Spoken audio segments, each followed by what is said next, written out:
From the windswept shores of the Atlantic to the sprawling plains of the Midwest, the story of the United States is one of ambition, conflict, and the relentless pursuit of an idea. But how did this nation come to be? Let's rewind the clock and uncover the epic tale of how America was colonized and how it fought for its freedom. Our story begins in the early 17th century. England, a rising European power, watched with envy as Spain and Portugal grew rich from their New World colonies. Eager for its own piece of the pie, England set its sights on North America. In 1607, a small group of English settlers landed in what is now Virginia and established Jamestown, the first permanent English colony. These early years were brutal.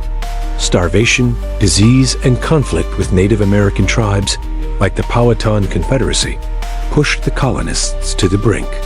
But with the discovery of a profitable cash crop, tobacco, the colony not only survived, but began to thrive.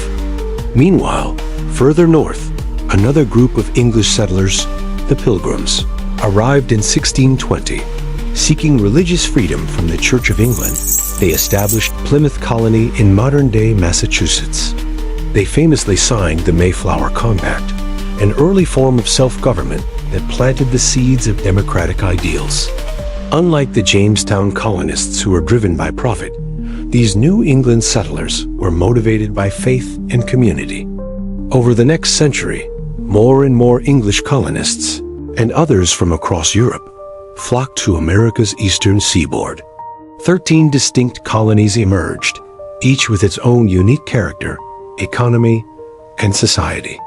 The southern colonies, like Virginia and the Carolinas, developed plantation-based economies reliant on agriculture and, tragically, the forced labor of enslaved Africans. The northern colonies, like Massachusetts and Pennsylvania, built more diverse economies based on trade, fishing, and small-scale farming. For over 150 years, these colonies existed under British rule. They were British subjects, governed by British law, and protected by the British military. This relationship was, for a time, mutually beneficial. The colonies provided raw materials like timber, fur, and tobacco to the mother country, while Britain provided manufactured goods and military security. This system, known as mercantilism, was designed to enrich the British Empire. But distance created a unique situation. London was thousands of miles away, and communication took weeks. This led to a period of salutary neglect, where the British Crown largely allowed the colonies to govern their own internal affairs. The colonists grew accustomed to a degree of independence, electing their own local assemblies and managing their own taxes. They were building a new identity, one that was distinctly American. The turning point came in the mid-18th century with the French and Indian War, a part of a larger global conflict known as the 7 Years' War. Britain and its American colonists fought alongside each other to drive the French out of North America.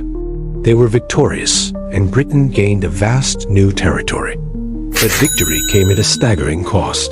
The British government was deeply in debt. To pay it off, Parliament in London decided the American colonists should help foot the bill. After all, the war had been fought, in part, to protect them. This decision would shatter the relationship between Britain and its colonies forever. Starting in 1765 with the Stamp Act, which placed a tax on all paper goods, Parliament began imposing a series of direct taxes on the colonists. This was a radical change. Previously, the colonists had only been taxed by their own elected assemblies. They saw these new taxes as a violation of their rights as Englishmen. Their rallying cry became, "No taxation without representation." They had no representatives in the British Parliament, so they argued Parliament had no right to tax them directly. Protests erupted across the colonies. Groups like the Sons of Liberty organized boycotts of British goods. Tensions escalated, leading to violent clashes like the Boston Massacre in 1770, where British soldiers fired on a crowd of protesters. The breaking point was the Boston Tea Party in 1773. In protest of a tax on tea, Colonists disguised as Native Americans boarded British ships and dumped an entire shipment of tea into Boston Harbor. The British response was swift and harsh. They passed a series of laws known as the Intolerable Acts, which closed Boston Harbor, dissolved the Massachusetts Assembly, and placed the colony under military rule. Instead of crushing the rebellion, these punitive measures united the colonies in opposition. In 1774, delegates from 12 of the 13 colonies met in Philadelphia for the First Continental Congress to coordinate their resistance. They were not yet calling for independence, but for a restoration of their rights. But it was too late for reconciliation. In April 1775, the shot heard round the world was fired at Lexington and Concord as British troops clashed with colonial militiamen. The American Revolutionary War had begun. The Second Continental Congress convened, establishing a Continental Army and appointing George Washington as its commander-in-chief. Yet, even as war raged, many colonists still hoped for a peaceful resolution. The tide of public opinion was turned by a powerful pamphlet called Common Sense, written by Thomas Paine. In clear, forceful language, Paine argued that monarchy was an absurd form of government and that the time had come for America to declare independence.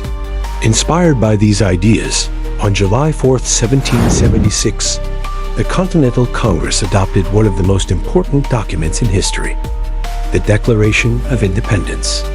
Penned primarily by Thomas Jefferson, it declared that the 13 colonies were now free and independent states. It laid out a revolutionary philosophy of government, asserting that all men are created equal with certain unalienable rights, including life, liberty, and the pursuit of happiness. The war for independence was now a war for the very soul of a new nation. The fight was long and arduous. The Continental Army was an underdog, a ragtag force of farmers and merchants, facing the most powerful military machine on earth. They suffered brutal winters, devastating losses, and constant shortages of food and supplies. But under Washington's steadfast leadership, they persevered. A crucial turning point came with the Battle of Saratoga in 1777. The American victory convinced France, Britain's old rival, to formally enter the war on the American side. French money, soldiers, and most importantly, its navy tipped the scales in favor of the colonists. Finally, in 1781, the combined American and French forces trapped the main British army under General Cornwallis at Yorktown, Virginia. Surrounded on land and cut off by the French fleet at sea, Cornwallis had no choice but to surrender. The fighting was effectively over.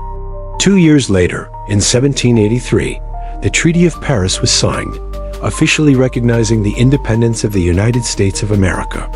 The journey from a few struggling settlements to a sovereign nation was complete. It was a story forged in hardship, defined by a revolutionary belief in liberty, and won through immense sacrifice. This incredible history laid the foundation for the country we know today, a testament to the enduring power of an idea. Thanks for watching, and if you enjoyed this journey through history, be sure to like and subscribe for more.